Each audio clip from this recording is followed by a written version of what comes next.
শালবনে আছি।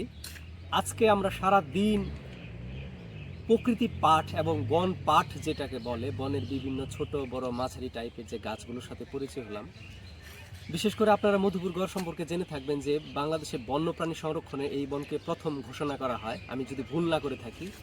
সেই সাথে এই বন কেন্দ্রিক অনেক বাংলাদেশের ইতিহাস, সংবিধান কেন্দ্রিক অনেক ইতিহাস আছে। বিশেষ করে আমাদের যে সংবিধানের গুরুত্বপূর্ণ কয়েকটা যে মিটিং, সেই মিটিং করা হয় এবং বঙ্গবন্ধু সহপরিবারে এখানে এসেছিলেন। দুখলা যেটা বিশ্রামাগার যেটা আমরা বলি, এবং আপনারা যদি জেনে থাকেন সেটা। এরপরে হচ্ছে আমাদের এই বনে অসংখ্য প্রজাতির গাছপালা ছিল এবং অনেক গাছপালা হচ্ছে বিলুপ্তির পথে, এখন নাই হয়ে যাচ্ছে এবং বিপন্ন হয়ে যাচ্ছে। আর যে বিষয়টা হচ্ছে, আমাদের বনে বাঘ ছিল, আমাদের বনে হাতি ছিল, আমাদের বনে অসংখ্য বন্য প্রাণী ছিল, হরিণ ছিল। এখন হরিণ কতটুকু আছে বা না আছে সেটা আমরা আসলে জানি না। বিশেষ করে আমাদের হরিণ প্রজনন কেন্দ্র নামে যে কেন্দ্র আছে, সেখানে হরিণ আদৌ আছে কিনা সেটাও আমরা জানি না। তবে আমরা সেখানে গিয়েছিলাম, আমরা সেখানে হরিণ দেখতে পাই নাই, কিন্তু আমরা ভিতরে দেখেছি।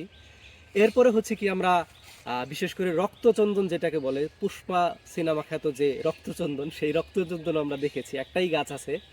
এরপরে হচ্ছে আমরা দেখেছি হচ্ছে লাল উদাল, বিশেষ করে পার্বত্য অঞ্চল যেখানে রাঙামাটি, বান্দরবন, খাগড়াছড়ি, যে এই লাল উদালটা দেখা যায়, যদিও বিপন্ন এবং বিরল হয়ে গেছে, কিন্তু আমাদের এই মধুপুরে নাই বললেই চলে। কিন্তু আমরা দুইটা গাছ অলরেডি খুঁজে পেয়েছি, এখানে অলরেডি ফুল আসছে।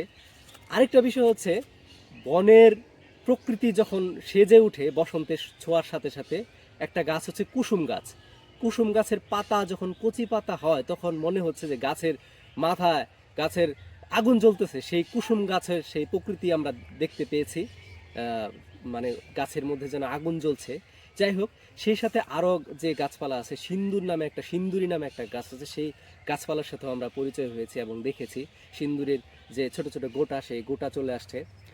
সেই সাথে যে মধুপুরের যে আপনার যে এই যে আমাদের বদ্বীপ, সেই পলি পলি পলি পরে যে হচ্ছে একটা বদ্বীপটা তৈরি হয়েছে, আমাদের এই মধুপুর যে বন, মানে আমাদের এই মধুপুরের যে গড়, এখান থেকে কিন্তু বদ্বীপটার হচ্ছে বিস্তৃতি শুরু হয়েছে, এখান থেকে কিন্তু শুরু হয়েছে পলি পরে পরে। যাই হোক, আমাদের মধুপুরের যে বন, ইতিহাস, ঐতিহ্য, এটার অনেক বেশি রিচ, সমৃদ্ধ।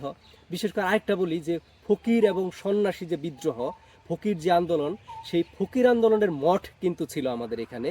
বিশেষ করে আমাদের মধুপুর শহর থেকে একটু ভিতরে, সেই আপনার কি বলে, রানী ভবানী যে স্কুলটা আছে, সেই স্কুল থেকে একটু ভিতরে এখন যে হাট খোলা আছে, হাট হাট বসে, সেই হাট থেকে একটু সামনে একটা ব্রিজ আছে, সেই ব্রিজের ওখানে ফকির আন্দোলনের মঠের কিছু অবশিষ্ট আছে, যেখানে ফকিরদের যে আন্দোলন, সেই আন্দোলন সেখানে গুরুত্বপূর্ণ মিটিং হইতো এবং সেখান থেকে আন্দোলনটা সারা দেশে ছড়িয়ে পড়তো।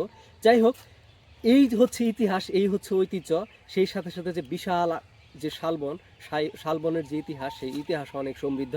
এবং আমাদের এরকমও কথিত আছে যে ফকিররা হচ্ছে এখানে আত্মগোপন করে থাকতো, এবং ফকির আন্দোলনের যে প্রধান ফকির মজনু শাহ এখানে আত্মগোপন করেছিল, এই এই ইতিহাসও আছে। যাই হোক, এই সকল কিছুর ইতিহাস, ঐতিহ্য এবং যে আজকে যে পাঠ, সেই পাঠের যে যারা আয়োজক ছিল, স্বপ্নবিলাস উন্মুক্ত পাঠাগার এবং স্বপ্নবিলাস যে ইউথ সোসাইটি আছে, তাদের এই আয়োজন, আমাদের এই আয়োজন। এবং আপনারাও আসুন, বনে আসুন, পরিবেশ এবং প্রকৃতির সাথে থাকুন, এবং প্রকৃতি পাঠ এবং বন পাঠ করুন এবং প্রকৃতির সাথে থাকুন।